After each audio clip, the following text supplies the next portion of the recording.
Okay. Do I have my towel? Yes. Hey, just before you get started, I don't have a high resolution frame, so if I could make one picture for our column, and maybe just perhaps like, or like your speech, your speech pose, or something that gives you all the. It's fine. Do whatever you feel comfortable with. 1, 2, 3. Yes, thank you. All right. Okay. Can I start? Who's timing? Mike, you are timing, right? I'm going to set the time right now, so whenever you're ready, say it. Okay. A towel is a symbol of confidence and preparedness. To survive out there, you need to know where your towels are. At least that's what they say in the Hitchhiker's Guide to the Galaxy. I never took that advice seriously until that one evening. 2 years ago, I was on my way home hitchhiking from my first ever Toastmaster contest. I was at the gas station and it started raining a little bit. So I took out my towel and I pat dry my hair. And in front of my eyes, a petty crime unfolds. A man was being mocked by 2 teenagers. So one man with a fancy pants, 2 teenagers looking big and scary. I thought I have to step in here. As a Toastmaster, I dare to use my voice first. So I yelled from the top of my lungs, "Hey, stop this." They look at me, I look at them, and I felt, okay, I need to put out my inner martial artist to scare them a bit. And soon I realized I need some reinforcement. You know Bruce Lee? Yeah. Bruce Lee, yeah. Bruce Lee has his his nunchucks. Skywalker has his lightsaber. Zoom, zoom. Jackie Chan, he would probably use 20 random objects in this room. John Wick has his pen. I have my towel. So I did what any reasonable person with a towel in that situation would do. I prepared it and I started swinging it wildly, like I know what I'm doing. And at the same time, at that very exact time, lightning and then a thunder, so loud. It's so dramatic. I felt like an action hero in a big movie. Everybody froze. The teenagers, they started to run away because they were scared.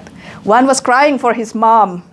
"Mama, I'm sorry, I'll be a good boy from now on."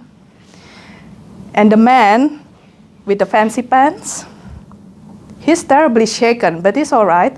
And with his trembling hands, he hands me his business card. "Thank you, call me, okay?" I took it and I looked, oh, okay. He turns out to be a creative director of a luxury fashion house. His last words to me were, "I'll honor your heroic deeds with your towel." I just laughed and thought nothing of it. But shortly after this incident, in the summer of 2024, there was a phenomenon.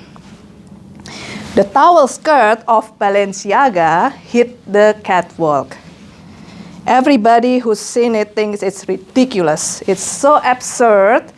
It's basically, a towel that you, how do I do this? A towel that you wrap around your waist like this, just like what you do when you come out of the shower. Guess how much they sold it for? Huh? Oh, too much. Only $925. Google it if you don't believe me. So a couple of weeks ago, I finally gave a call to the guy.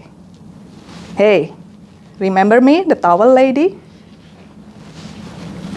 I'm giving a contest speech about this towel skirt, your creation. And if I win the contest, you will halve the price, okay? And I will keep going until the towel skirt has a normal price, normal democratic price. Do we have a deal? We shook hands over the phone. We had a deal. So I hope that you will help me to put an end into this ridiculous fashion craziness, and let's restore the honor of a humble towel. Now, I still don't understand how it all happened, if it's all just a dream, but this I know. Heroes come and go. You have some of them in your life. Perhaps you're the hero in someone's life. And they may not be so obvious, because not all heroes wear their towels, right? But some, they just know where their towels are.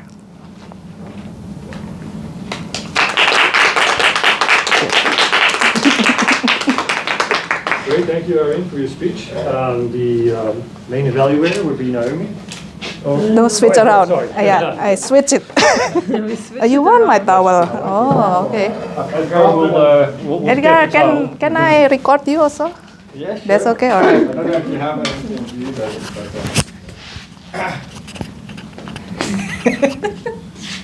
how does this work? Just hold it or I'll hold it.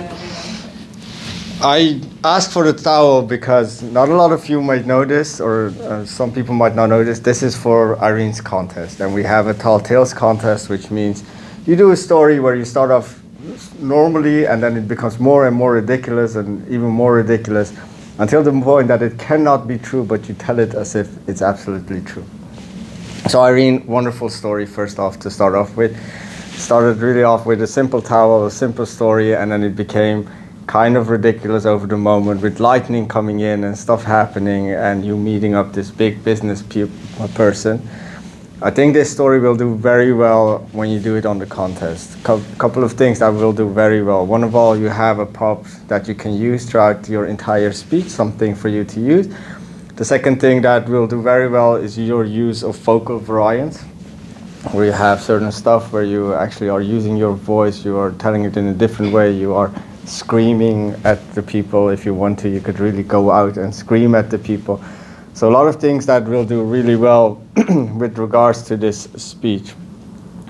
Why I wanted you to have your towel is mainly for the beginning part, where if I had to do it, I would do it a little bit different. I would take the towel, just look at the towel and speak in that direction. That way you kind of draw the audience in. So now you say a towel is, I believe, something with your confidence, right? You could just look at the towel and say a towel, a sign of confidence, at least according to the Hitchhiker's Guide to the Diamonds. And that way you start off more dramatic. Because these contests, you want to give the judges something to check off on their list. And this will be right away body language checked off 10 out of 10. Especially if you go out there and you use it when you are fighting the people and stuff like that. The other advice I would give you with regards to this speech is, if you can, and I don't want you to rewrite the entire speech, make it even bigger, even more ridiculous, right? So you have a certain part with the lightning happening. That's the only part that cannot be true, lightning coming from the sky. And even that could be true, right? It could be a coincidence. Make it even more ridiculous, something that can absolutely not be true, and but tell it with the conviction you are telling us right now. That is the assignment, so you have to really make it really big and grand, and especially when you go to the area and the division, the bigger it is, the better this becomes for the people surrounding the room. But in overall, this speech and the way you delivered it is actually very good. There are a couple of parts where I would say when you are saying, I screamed, do scream. You have a bigger room on the area contest. There is room for you to scream. Don't be afraid. Just scream if you are comfortable with that. And that gives you the vocal variety check right off the bat. So you have to think a little bit different when you're doing a contest. You have to think as how do these affect the checks that I'm doing? Because the story is wonderful. The way you deliver it is wonderful. Your body language on the stage is wonderful. you just now want to give them those moments where they think, all right, this is really good, this is really good, and the parts that they will remember and truly will remember. But really great speech, amazingly well done. Thank you, Arjen. Thank you. Can we have an applause for Edgar? No, that's fine. Thanks. I don't have that one. I think it did. Yeah.